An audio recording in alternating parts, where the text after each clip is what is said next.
गौतम बुद्ध और सुजाता की खीर, आत्मज्ञान की राह। गौतम बुद्ध के जीवन की यह घटना उनके आत्मज्ञान प्राप्त करने से ठीक पहले की है। ये कहानी हमें ये सिखाती है कि जीवन में कोई भी लक्ष्य प्राप्त करने के लिए संतुलन और सही दृष्टिकोण आवश्यक होता है। न तो अत्यधिक कठोर तपस्या और न ही भोग विलास हमें सच्ची शांति दे सकते हैं। सिद्धार्थ का कठोर तप और संघर्ष। राजकुमार सिद्धार्थ, जो आगे चलकर गौतम बुद्ध बने, राजमहल में विलासितापूर्ण जीवन जी रहे थे। लेकिन जब उन्होंने वृद्धावस्था, रोग और मृत्यु का दृश्य देखा तो उन्हें एहसास हुआ कि यह संसार दुखों से भरा हुआ है। वे सत्य की खोज में अपने परिवार, महल और सारी सुख सुविधाओं को छोड़कर जंगलों में तपस्या करने चले गए। उन्होंने कई वर्षों तक अलग अलग गुरुओं से ज्ञान प्राप्त किया, लेकिन उन्हें लगा कि यह पूर्ण सत्य नहीं है। इसके बाद उन्होंने अपनी साधना को और कठिन बना दिया।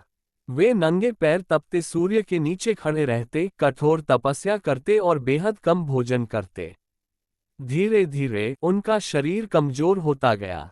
उनके पास केवल हड्डियों और चमड़ी का ढांचा बचा था। वे सोचते थे कि यदि शरीर को पूरी तरह कष्ट दिया जाए तो आत्मा को मुक्ति मिल सकती है। लेकिन समय के साथ उन्होंने देखा कि उनका शरीर इतना कमजोर हो गया है कि ध्यान में भी एकाग्रता नहीं रह गई। फिर उन्होंने सोचा, यदि शरीर ही नहीं बचेगा तो सत्य को कैसे प्राप्त किया जा सकता है। सुजाता की खीर और बुद्ध का आत्मबोध। उसी समय सुजाता नाम की एक ग्वालिन उस क्षेत्र में रहती थी।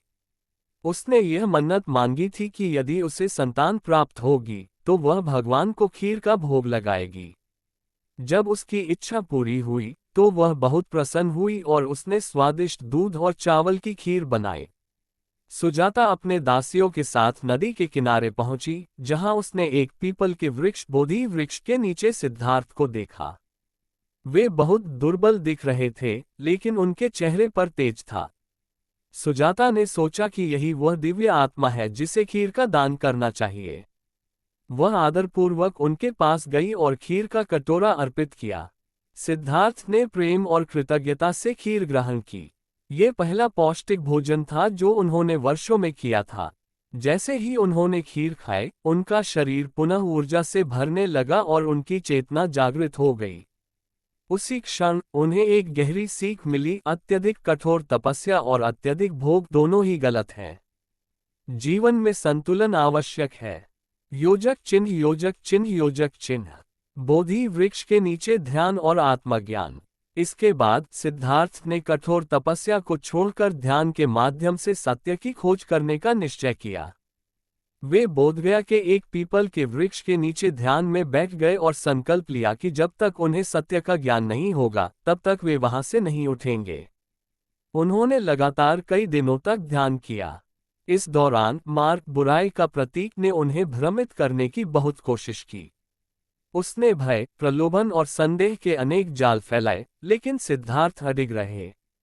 अंततः एक रात ध्यान में उन्होंने सच्चा ज्ञान प्राप्त किया और वे गौतम बुद्ध बन गए।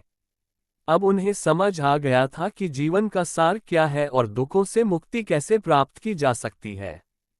उन्होंने पाया कि जीवन में दुख का कारण हमारी इच्छाएं और आसक्तियां हैं, और यदि हम इन्हें संतुलित रखें तो हमें शांति और आनंद की प्राप्ति हो सकती है। योजक चिन्ह, योजक चिन्ह, योजक चिन्ह। इस कहानी से क्या सीख मिलती है? 1. मध्यम मार्ग अपनाएं। न तो अत्यधिक भोग विलास सही है और न ही अत्यधिक कठोर तपस्या। जीवन में संतुलन आवश्यक है। 2. सही मार्ग की पहचान करें। बिना सोचे समझे कठिन तपस्या करने से भी सच्चा ज्ञान नहीं मिलता। 3. समय के साथ बदलें। अगर कोई तरीका काम नहीं कर रहा तो नई सोच अपनाएं।